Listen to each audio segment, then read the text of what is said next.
En mayo de 1945, la guerra finalmente había terminado, pero para aquellos que descendieron del tren de carga esa mañana bajo el calor de Texas, la rendición no se sentía como paz. Las puertas chirriaron al abrirse, y el olor a óxido, sudor y pinos lejanos llenó el aire. Mujeres alemanas, jóvenes y pálidas, con el cabello apelmazado tras días de viaje, bajaron una a una, cada una aferrando un bulto de tela que podía ser ropa, un recuerdo o un niño. Sus ojos estaban vacíos por el hambre y la incredulidad. Les habían dicho que los estadounidenses las humillarían, tal vez las harían pasar hambre como venganza. En cambio, lo que vieron las hizo detenerse en seco. Los guardias que esperaban en el andén eran tranquilos, incluso corteses. Un médico con uniforme caqui ofreció una cantimplora. Una enfermera con un uniforme blanco impecable señaló una fila de camiones que aguardaban. En algún lugar, alguien rió. Fue el primer sonido de vida cotidiana que estas mujeres habían escuchado en años. El convoy avanzó por las llanuras abiertas de Texas. Alambradas de púas brillaban a lo lejos, rodeando el campo Harney. Dentro de los camiones, las mujeres permanecían en silencio, cada una envuelta en sus propios pensamientos.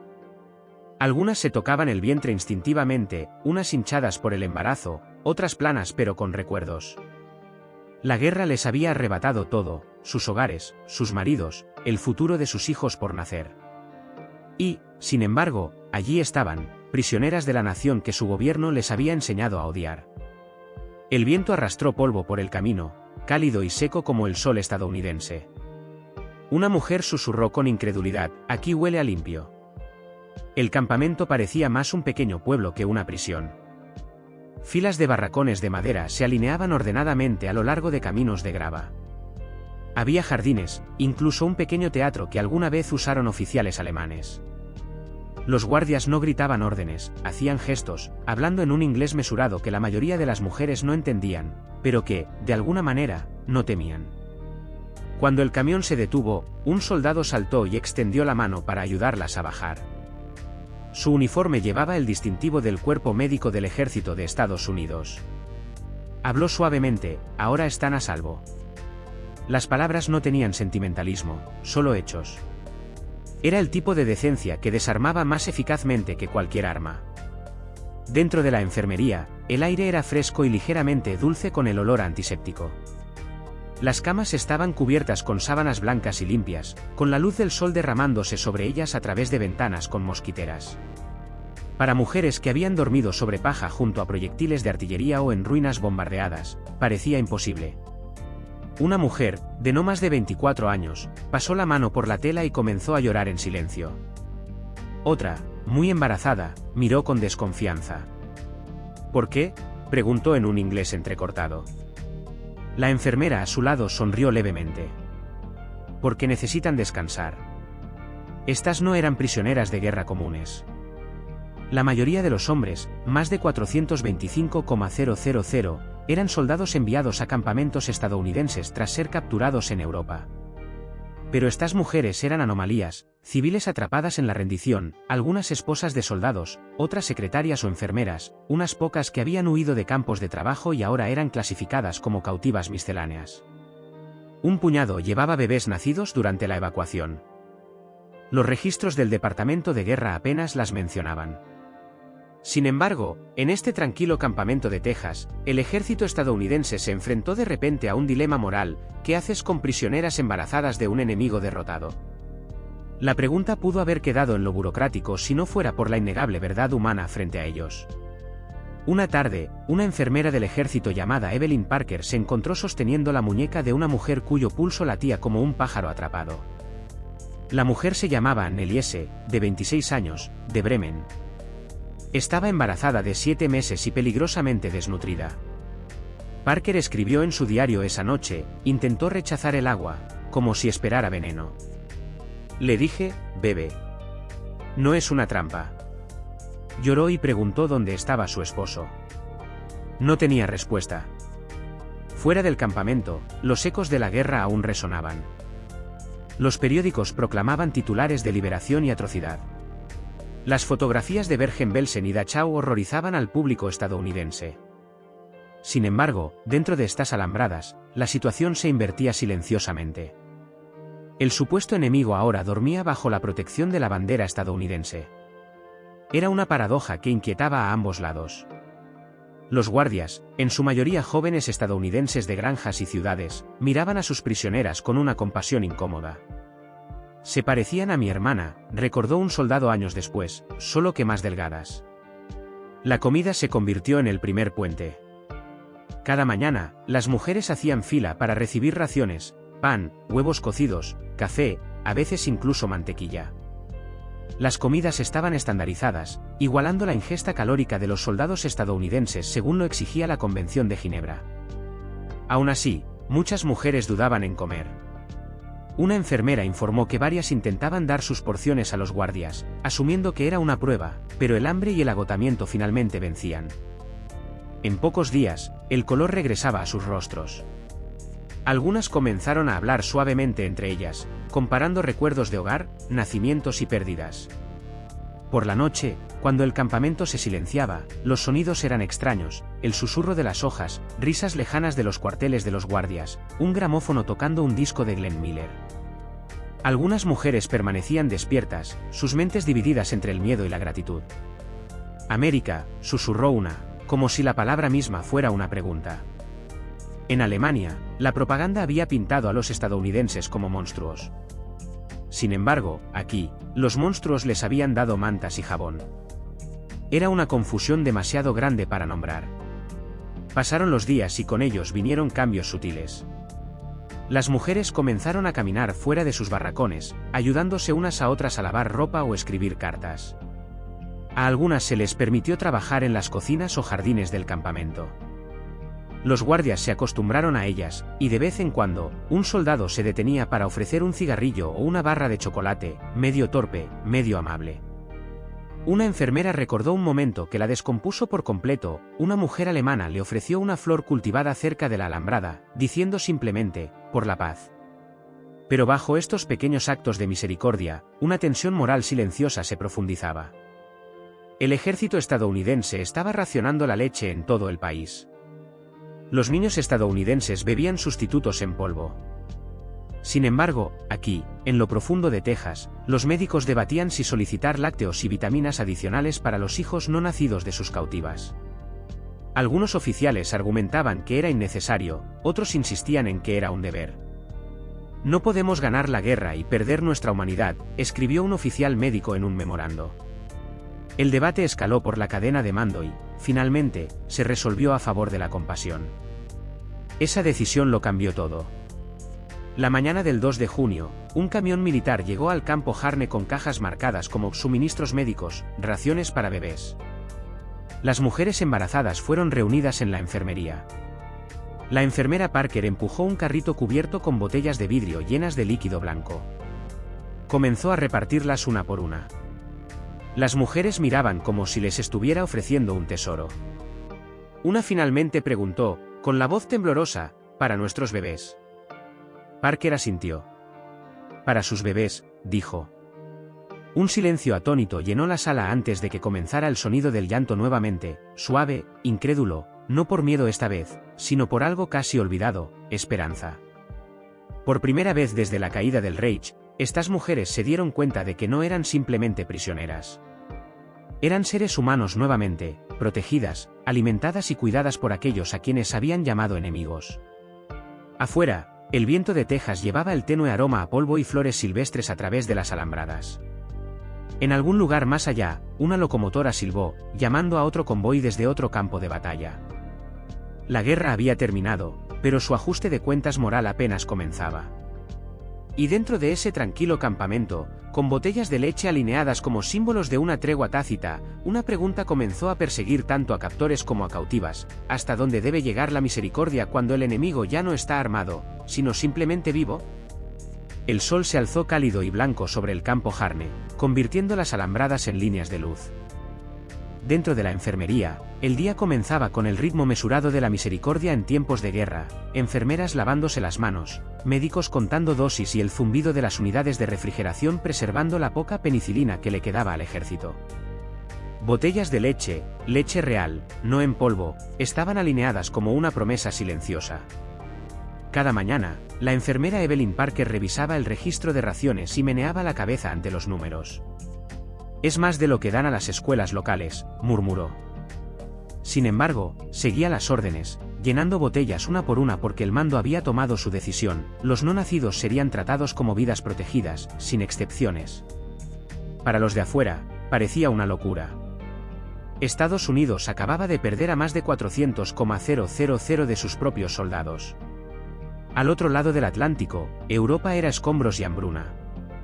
Pero dentro de este campamento de Texas, el cuerpo médico del ejército de Estados Unidos se había convertido en custodio de un experimento moral que nadie había planeado, una prueba de hasta dónde podía extenderse la compasión tras la guerra. La Convención de Ginebra de 1929 exigía un tratamiento humano para todos los prisioneros, pero no decía nada sobre mujeres embarazadas, nada sobre recién nacidos tras las alambradas. Los hombres en Washington lo llamaban un área gris. Las enfermeras en el terreno simplemente lo llamaban vida. Cada decisión tenía peso. Cada ración de leche debía justificarse, cada ampolla de penicilina registrada. Parker llevaba su libro de registros con letra apretada, listando a las madres alemanas por número, no por nombre, aunque los aprendió de todos modos: sujeto 174b, Anneliese; sujeto 203f, Marta. Para el cuartel general, eran datos. Para ella, eran rostros, algunos jóvenes y temblorosos, otros callados con el estoicismo de quienes ya habían enterrado demasiado.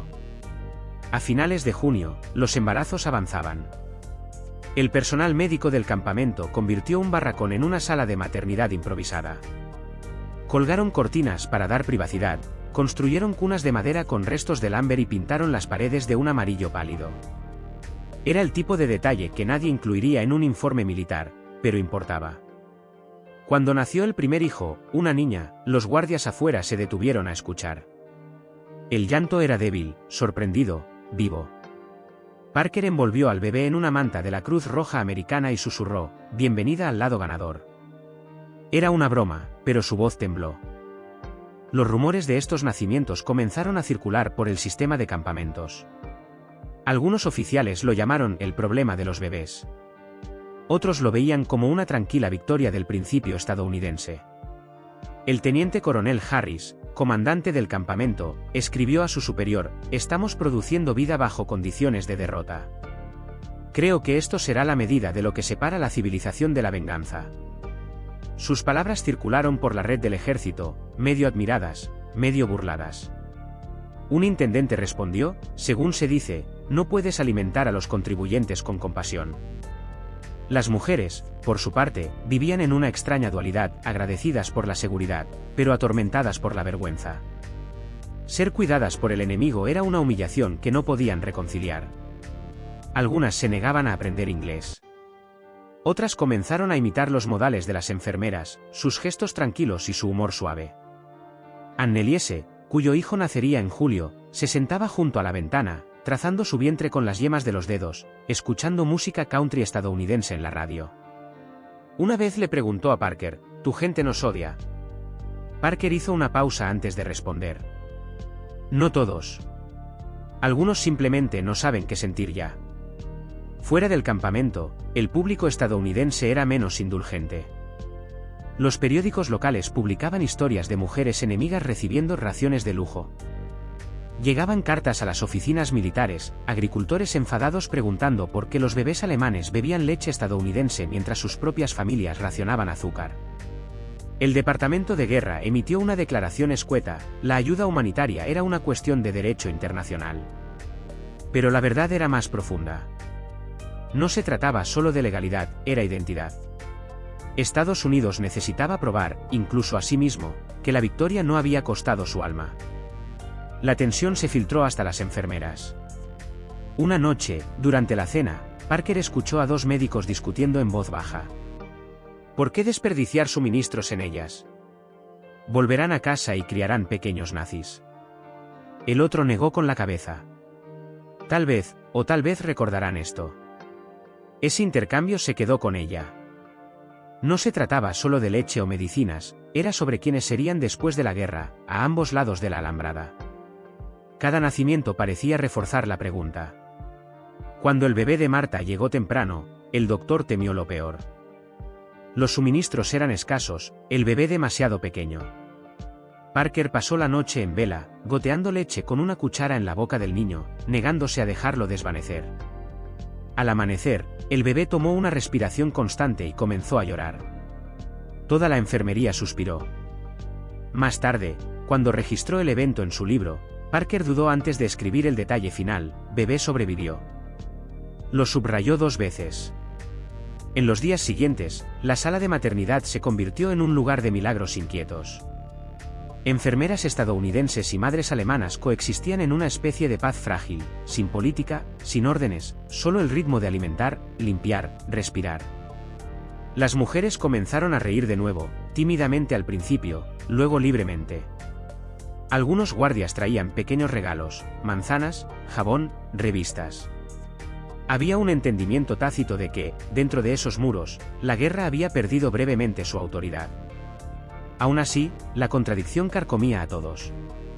Mientras estas madres recibían atención médica, los noticieros de Europa mostraban sobrevivientes esqueléticos tambaleándose por los campos de concentración.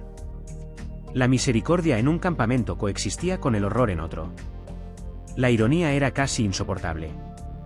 Tal vez así es como la historia se equilibra, escribió Parker en una carta que nunca envió. Destruimos en un hemisferio y sanamos en el otro. El verano se intensificó. El jardín de vegetales del campamento florecía bajo el sol de Texas, y a las mujeres se les permitía ocasionalmente caminar por sus bordes. Una mañana, Parker observó cómo un soldado pasaba un girasol floreciente a través de la alambrada Anneliese, quien lo colocó en un frasco junto a su cama. Cuando su bebé nació 2 semanas después, lo llamó Domingo. El simbolismo no pasó desapercibido para nadie. El personal bromeó que el campo Harne ahora tenía su propia novia de la paz de la guerra. Para septiembre, llegó la noticia al campamento de que algunos prisioneros serían repatriados. Las mujeres comenzaron a preguntarse qué pasaría con ellas y sus recién nacidos. ¿Serían enviadas a ciudades en ruinas, a familias que tal vez ya no las quisieran? ¿O permanecerían bajo la custodia de una nación que las había derrotado y salvado? Ni siquiera Parker lo sabía. Las órdenes cambiaban semanalmente. Los rumores decían que el Departamento de Guerra quería cerrar la sala de maternidad para optimizar operaciones. La compasión, al parecer, tenía una fecha de caducidad. Una tarde, mientras el sol se hundía sobre las llanuras de Texas, Parker estaba junto a la alambrada, observando las luciérnagas elevarse sobre el pasto. Una madre alemana se acercó, con su bebé dormido contra su pecho. «Cuando nos vayamos», preguntó suavemente, «¿nos olvidarán?». Parker sonrió débilmente, con los ojos húmedos por el cansancio. «No», dijo. «Así no funciona la misericordia». Por un largo momento, ninguna de las dos habló. El mundo fuera de la alambrada seguía adelante, Europa reconstruyéndose, soldados regresando a casa, las historias de guerra ya convirtiéndose en leyenda. Pero aquí, en este tranquilo puesto de decencia, el peso moral de la victoria persistía. Los bebés dormían, la leche se enfriaba, el libro de registros permanecía abierto. Mientras la noche se asentaba sobre el campo Harne, Evelyn Parker escribió una nota final en su libro antes de cerrarlo: «La misericordia es lo único que no podemos racionar». Lo que no sabía era que la política misma estaba a punto de cambiar. Washington se estaba impacientando con la compasión, y el próximo telegrama traería una nueva orden, una que pondría a prueba si el experimento estadounidense en misericordia podía sobrevivir a la paz misma. Las noches en el campo Harne se volvieron más silenciosas después de la llegada de los bebés, pero no pacíficas. El zumbido de los grillos reemplazó el eco de las botas, y en ese silencio, comenzó a surgir una inquietud. La noticia del campamento de la misericordia había llegado a los pueblos más allá de la alambrada, primero susurrada en las cartas de los soldados, luego impresa en el Dallas Morning News. Los titulares lo llamaban el vivero para nazis. La frase golpeó como una bofetada. Las familias locales, aún llorando a sus hijos perdidos en Europa, leían que las mujeres alemanas recibían leche, medicinas y camas, lujos que algunos tejanos mismos carecían. Pronto, las puertas del campamento se convirtieron en la frontera entre la compasión y la indignación. Dentro, la enfermera Evelyn Parker realizaba sus rondas como si caminara sobre una cuerda floja. Había visto cómo la bondad sanaba heridas que la medicina no podía tocar, pero ahora sentía el peso del juicio presionando desde más allá de la alambrada. Llegaban cartas a diario, algunas dirigidas al comandante del campamento, otras directamente a las enfermeras. «Dejen de desperdiciar suministros en el enemigo», decía una. Otra preguntaba, ¿qué niño pasará hambre para que los suyos vivan? Parker las doblaba en silencio y las guardaba en su bolsillo, negándose a dejar que las mujeres las vieran. La misericordia, se dio cuenta, se había convertido en su propio escándalo. Las madres alemanas notaron el cambio antes de que alguien lo mencionara. Los guardias que antes ofrecían sonrisas ahora mantenían la distancia. La atmósfera del campamento, una vez silenciosamente humana, comenzó a endurecerse. Corrió el rumor de que cerrarían la sala de maternidad. «Dicen que América está cansada de nosotras», murmuró Marta una tarde mientras mecía a su bebé en una cuna de madera. Anneliese, sentada cerca, acarició el cabello suave de su hija. «América nunca nos conoció», dijo suavemente. La tensión se espesó como la humedad. Cada acto de bondad comenzaba a sentirse frágil, temporal.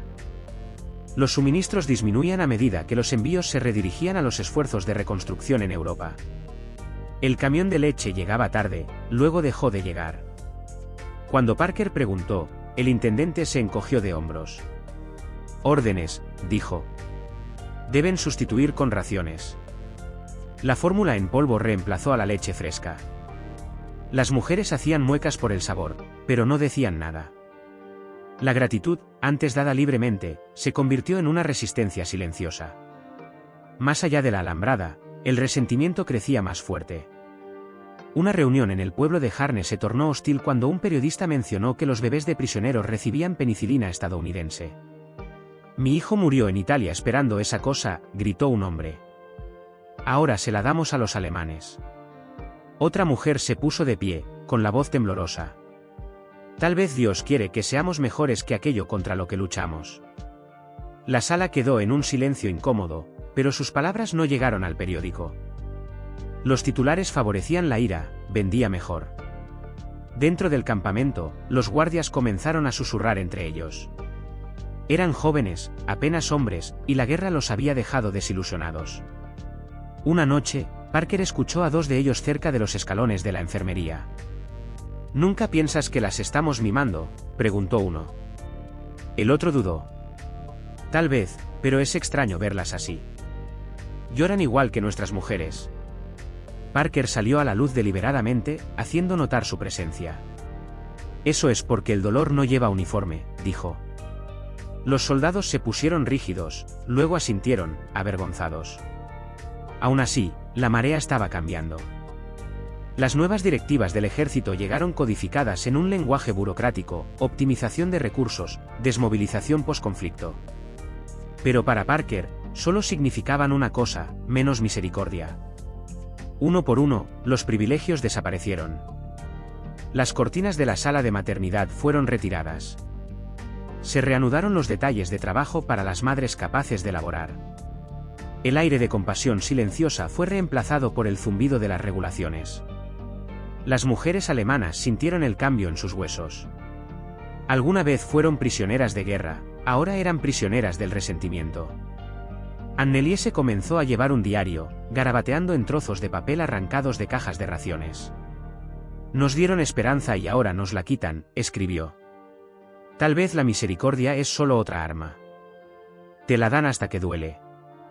Y, sin embargo, incluso cuando las condiciones empeoraban, la humanidad se negaba a morir. Parker continuó su trabajo con una ternura obstinada. Contrabandeaba mantas extra de los cuarteles de los oficiales, pasaba manzanas a las mujeres durante las inspecciones y hablaba suavemente a los bebés con nanas en inglés. Una noche, encontró a Marta de pie junto a la alambrada, mirando hacia las luces del pueblo. «¿En qué piensas?», preguntó Parker. Marta sonrió débilmente. «Que la libertad y la prisión no son lugares», dijo. «Son estados de ánimo». A principios de octubre, llegó un telegrama de Washington. Varios campamentos comenzarían cierres escalonados, y todos los programas médicos no esenciales cesarían. La sala de maternidad en Harne estaba en la lista. La orden estaba firmada y sellada antes de que alguien pudiera protestar. Parker sintió que su estómago se hundía al leerlo. Para los hombres que lo firmaron, era una línea de texto. Para ella, eran 30 madres y sus hijos, aún frágiles y necesitando cuidados. Dobló el papel y lo deslizó en su abrigo, retrasando el anuncio inevitable. A la mañana siguiente, reunió a las mujeres fuera de la enfermería. El sol era cegador, y el viento traía el seco aroma del invierno que se acercaba. Pronto las trasladarán, dijo con cuidado, a otras instalaciones. Las palabras sonaban vacías, incluso para sus propios oídos. Anneliese la miró, con los ojos muy abiertos. ¿Y los bebés? Parker dudó. Irán con ustedes. ¿Y la leche, las medicinas? Veremos qué se puede hacer. El silencio que siguió se sintió más pesado que cualquier disparo que Parker hubiera escuchado durante la guerra. Esa noche, las mujeres se negaron a dormir. Se reunieron en pequeños grupos, susurrando bajo la tenue luz de lámparas de aceite, sus voces tejiéndose en el aire como hilos de luto. Algunas oraban, otras cantaban suavemente, nanas alemanas mezclándose con los llantos de los bebés. El campamento, alguna vez un lugar de seguridad reacia, parecía contener el aliento. Afuera, los guardias fingían no escuchar, aunque muchos lo hacían.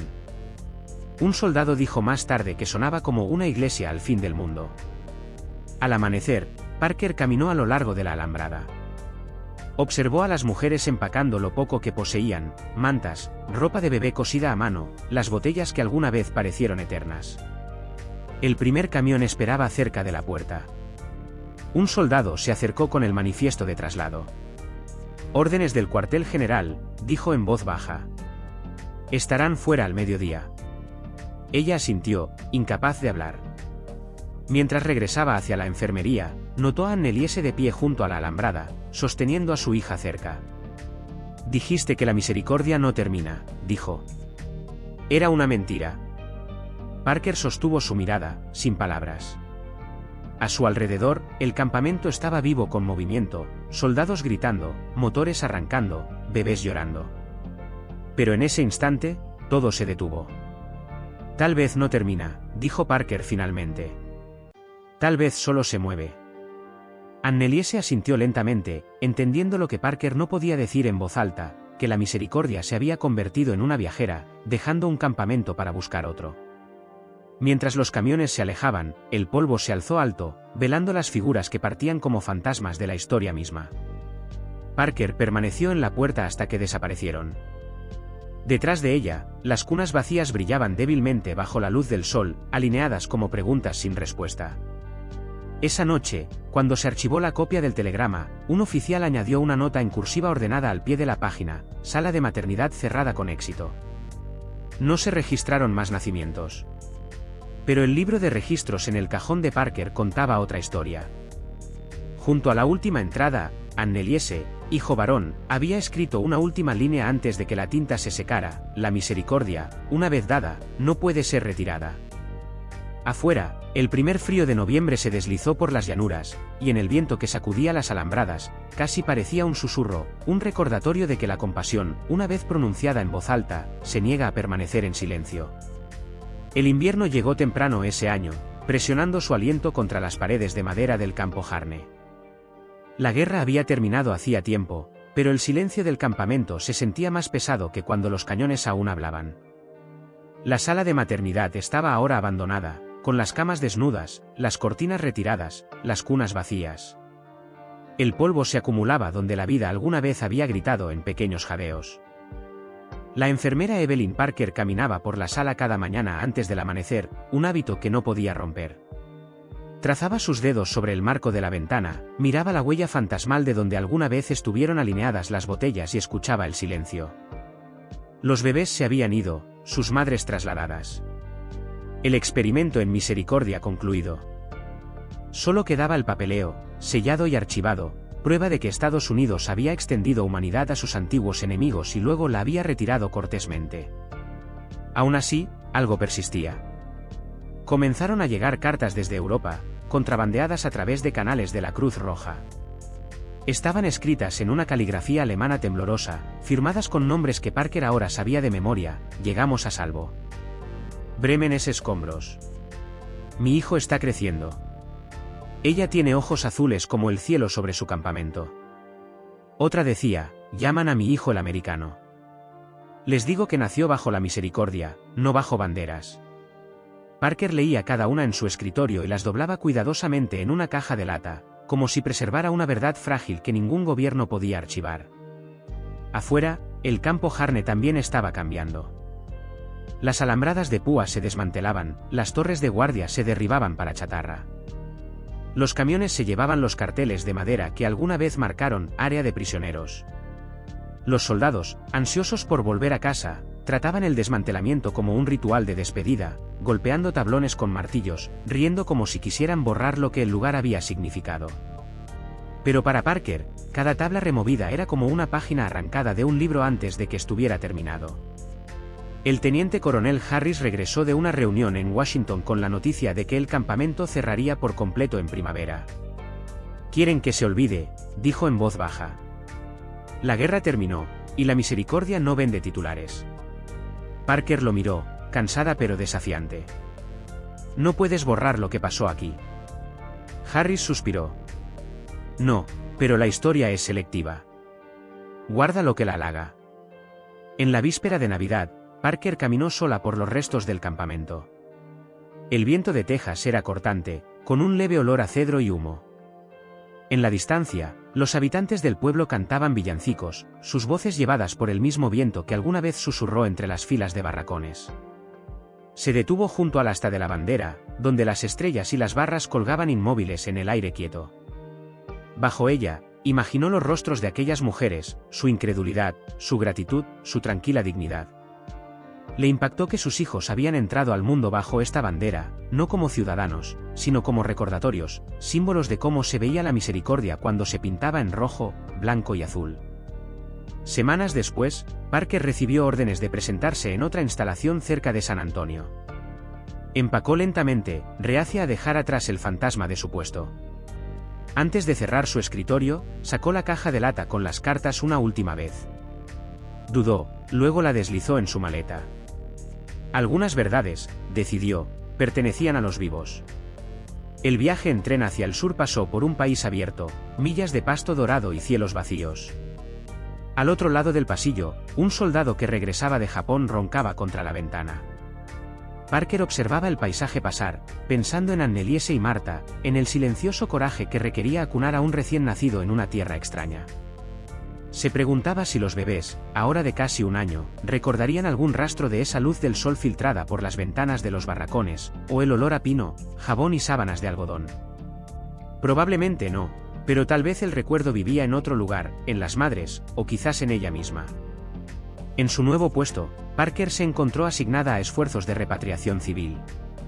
Su trabajo ahora involucraba logística, no vida, nombres en listas, manifiestos de carga, autorizaciones médicas. Sin embargo, cada pocas semanas llegaba otra carta, reenviada desde Harne. Los estadounidenses nos dieron comida para el viaje. Mi hijo ríe cuando digo Texas. Ella piensa que es un tipo de pájaro. Otra, la gente me mira cuando ve su cabello claro. Les digo que la bondad puede cambiar el color de las cosas. Pasaron los meses. Europa tropezaba en su renacimiento roto. Los refugiados regresaban a hogares derrumbados. Las naciones redibujaban sus mapas con manos temblorosas. En Alemania, algunas de las madres se reunieron, unidas por un hilo secreto de experiencia compartida. Se encontraban en iglesias en ruinas y susurraban sobre el campamento donde vivía la misericordia. Sus hijos, nacidos en cautiverio bajo la bandera de sus conquistadores, crecieron escuchando historias que sonaban a medio mito. En 1947, Parker recibió un paquete sin dirección de retorno. Dentro había una pequeña fotografía, una niña pequeña con un vestido tejido de pie en un campo de flores silvestres. En la parte trasera, escrito en una delicada caligrafía alemana, para la enfermera que nos enseñó que incluso los enemigos tienen corazón. Parker miró la foto durante mucho tiempo. La colocó en su mesita de noche junto a su rosario y susurró, «No, querida, ustedes nos enseñaron». El tiempo siguió adelante. Para la década de 1950, la mayoría de los estadounidenses habían olvidado que los campamentos existieron. Las tierras de cultivo reclamaron el terreno donde alguna vez estuvieron los barracones. Una torre de agua se alzó en lugar de la enfermería.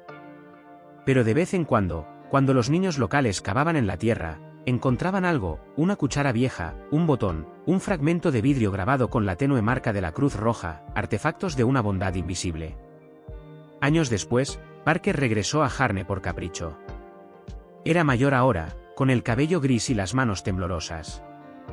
El lugar era casi irreconocible, los campos se extendían donde alguna vez brillaron las alambradas bajo el sol. Un historiador local la guió por lo poco que quedaba. La mayoría de la gente no cree que esto fue un campamento de prisioneros, dijo. Pero algunos de nosotros mantenemos vivas las historias. Ella sonrió débilmente. Guarda esta, le dijo. Es la única historia de guerra que termina en nacimiento. Mientras caía el crepúsculo, caminó hasta el lugar donde alguna vez estuvo el asta de la bandera. Cerró los ojos e imaginó el sonido de los bebés llorando, de las nanas alemanas mezclándose con el murmullo de las oraciones en inglés. Pensó en aquellas mujeres desembarcando de los barcos en Bremerhaven, con los bebés envueltos en mantas estadounidenses, sus ojos fijos en el horizonte gris de un país que aprendía a reconstruirse. El mundo las había llamado enemigas, pero en los espacios silenciosos entre la crueldad y el perdón, habían sido algo más, prueba de que la decencia podía sobrevivir al polvo de la guerra. Parker metió la mano en su abrigo y desdobló la última carta que había recibido, una que había llevado consigo durante años. Mi hija tiene ahora 5 años. Juega con niños de todas las naciones. Cuando me pregunta qué es América, le digo que es el lugar donde la bondad vestía uniforme. Parker sonrió entre lágrimas. El viento se movía suavemente por el pasto, suave como un suspiro. Se dio la vuelta para irse, pero se detuvo una vez más, mirando hacia el horizonte, donde el cielo ardía en tonos naranja y violeta. La misericordia en uniforme, susurró. Eso es lo que nunca escribirán en los libros de texto. Luego rió suavemente para sí misma, un sonido de tristeza y orgullo. Mientras se alejaba, la cámara de la historia se detuvo en el campo vacío, la luz que se desvanecía, las huellas invisibles de mujeres que alguna vez fueron enemigas pero dejaron atrás algo indestructible. Porque más allá de las alambradas, más allá de la amargura de la victoria, la vida había nacido bajo la bandera de un enemigo, sí, pero en un mundo que apenas comenzaba a recordar su humanidad.